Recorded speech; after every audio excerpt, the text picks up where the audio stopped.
Olá, queridos amigos, queridas amigas, que a paz de Cristo esteja com cada um de vocês, que o Espírito de Deus possa inundar seus corações, dando-lhes o devido conhecimento, entendimento e sabedoria, e que todos tenham um belo dia. Vamos estudar a lição? E hoje, quarta-feira, 14 de janeiro de 2026, a lição 3 de hoje, ela tem como título Permaneçam firmes na unidade. E a lição de hoje ela está baseada no livro de João, capítulo 17, dos versículos 17 até 24, onde aqui narra a oração sacerdotal feita por Jesus, que lhe faz assim petições ao Deus Pai, que ele santificasse os seus discípulos, na verdade, que cada um se consagrasse e mantivessem firmes dentro de uma unidade. Este momento que Jesus faz esta oração era um momento que Jesus iria ascender aos céus e iria deixar os discípulos. Ele queria fortalecer os seus discípulos, para que eles mantivessem uma unidade. E assim, essa última oração de Jesus gerou assim em torno de um tema central, que é justamente a unidade que Jesus queria que todos se mantivessem. E Jesus, além da cruz, que as pessoas contemplassem uma união com seu Pai e também tivessem sabedoria para se manter unidos, em prol do nome de Jesus. E Jesus faz uma oração que está ali em João capítulo 17, versículo 24, que ele fala: Pai, a minha vontade é que onde eu estou também estejam comigo o que me deste, para que vejam a minha glória que me conferiste. Está lá em João 17, 24. E assim Jesus orou para que o Pai guardasse seus filhos, de todo o mundo, a fim de que todos fossem um, assim como Deus e Cristo são em um, que está lá em João 17:11. E o que nós vemos aqui na lição de hoje, em Filipenses 1:27, comparada com o livro de João capítulo 17, versículo 17 até 19, é que Jesus e o apóstolo Paulo, eles firmaram ser indispensável para a unidade da igreja, para que ela possa crescer. Que assim, a igreja, ela depende da verdade, da palavra de Deus, que é a Bíblia, e de uma consagração de cada um dos cristãos. E assim, o Sermão do Monte também apresenta lindas mensagens, o que significa ser um filho do Pai Celestial, um cidadão do reino eterno, e que a pessoa seja uma pessoa transformada, uma pessoa diferente, uma pessoa com um espírito assim pobre, ser manso, de um coração puro. E o que nós também podemos observar na lição de hoje é que o Sermão do Monte, ou o sermão chamado das Bem-aventuranças, que aparece no livro de Mateus capítulo 5 e Lucas capítulo 6, nos apresenta lindas mensagens do que significa ser um filho do Pai Celestial e de um cidadão do Reino dos Céus. As Bem-aventuranças nos ensinam que nem sempre as aparências revelam o que de fato acontece com as pessoas, porque na verdade esse sermão de Jesus contradizem por completo a ideia humana de ser feliz, ou talvez ser próspero e ser bem sucedido na vida. Porque ser pobre em espírito, chorar com as demais pessoas, ou até mesmo sozinho, ser manso, ser perseguido, ter sede de justiça, são exemplos de situações que contrariam por completo o modo de vida da sociedade de hoje, como um todo, né?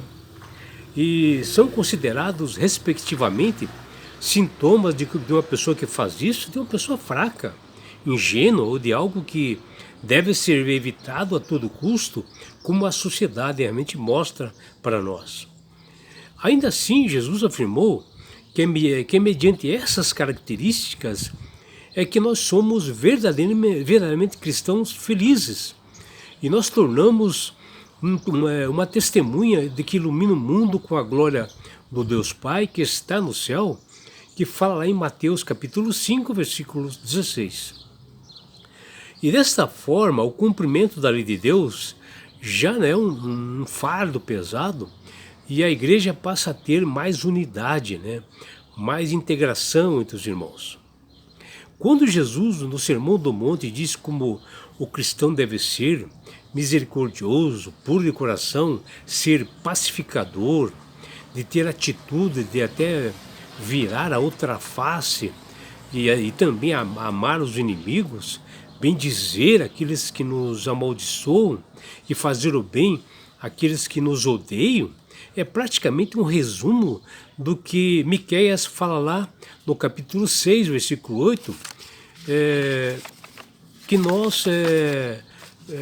que ele nos diz que nós devemos exercer justiça, amar a misericórdia e andar humildemente com o seu Deus, né, em uma comunhão completa, que está lá em Miqueias capítulo 6, versículo 8. E assim, praticando essas coisas, não requer de nós uma religião de aparências e de sacrifícios vazios, como muitas doutrinas fazem hoje, mas uma doutrina viva e transparente, que haja um relacionamento com Deus de forma de que nossas palavras possam tão somente refletir a coerência de quem aceitou a viver a vida semelhante igual a Cristo, aquele que nos chamou das trevas para a sua maravilhosa luz, como está lá em 1 Pedro 2,9. E assim, uma pessoa que é transformada pelo Espírito de Deus, que tem esses valores aqui mencionados por Jesus no Sermão do Monte, dificilmente ele fica irritado, né, com outras pessoas, mesmo quando ela é atacada por outras, né? Porém, tem gente que fica ofendida por qualquer coisa, até com aquelas pessoas que são mais calmas demais, ou aquelas que parecem boas demais, que elas ficam irritadas com essas atitudes. E assim, a desunião na igreja, ou a falta de unidade, ela vem de origem do orgulho. E isto foi mostrado através de Lúcifer, quando ele se rebelou contra Deus no céu e levou 1/3 dos seus anjos. E assim, à medida que o orgulho e a ambição mundana foram cultivadas, né, dentro do coração de cada uma das pessoas, isto afasta o Espírito de Deus. E começa a rivalidade, as brigas, contendas, enfraquecendo assim a igreja. O que Jesus, o que Paulo diz lá em Filipenses capítulo 1, versículo 27, nos diz lá que nós devemos viver de modo digno, né? Onde a palavra traduzida como digno, ela é politeomai, né? Quer dizer que a pessoa deve viver dignamente. E nesse verso ele significa viver como cidadão não do reino terrestre, mas do reino celestial. E assim o Sermão do Monte apresenta essas imagens que nós acabamos de falar, né? O que significa ser um verdadeiro filho do Pai Celestial, uma pessoa transformada, uma pessoa que tem equilíbrio, uma pessoa realmente que ama o seu próximo, né? E é por isso, meus amigos e minhas amigas, que Deus tem procurado falar através do Espírito Santo, para que as pessoas aceitem a Jesus como Salvador e Senhor, para justamente elas serem transformadas pelo seu poder.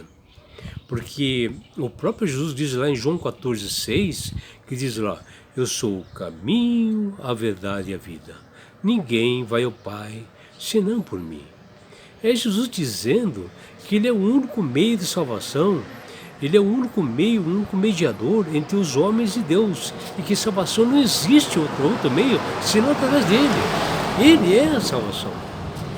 E eu espero realmente, meu amigo, meu amigo, que você possa refletir, que você possa ter sabedoria do alto dos céus para entender essa verdade, para que você seja salvo na grande volta de Jesus. E assim é meu desejo, minha oração a todos vocês, é o que desejo realmente eu, João Carlos Pereira Amorim.